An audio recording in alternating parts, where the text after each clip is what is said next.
Hi everybody, I'm Jill, and Easter is a huge tradition in my family, and over the years we've learned a lot of techniques for coloring, dyeing, and decorating Easter eggs, besides just the standard plop it in the dye. So I put together this video series to share with family and friends how exactly to do these fun and festive techniques. I hope you'll like and subscribe below, as well as share this with your family and friends. Happy spring. We are dyeing eggs in the classic pause. This is my lovely assistant today. Hello, Esme.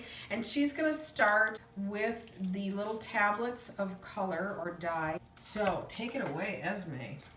Okay, so first we have 9 glasses because our 9 little pellets. I don't know all the colors, and I'm just hoping they're all different so we don't double any, but I don't really know. And we have vinegar and then hot water.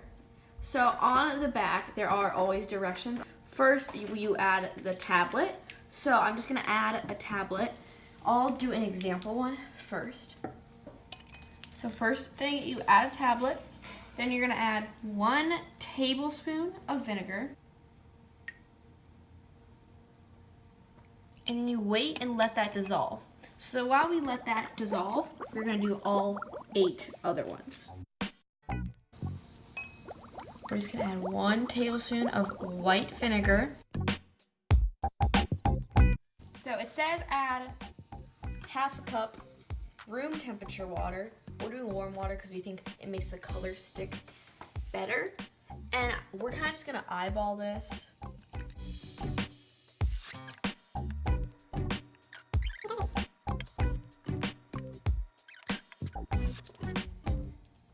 We have 2 of the same colors, I think. Maybe that one's like light.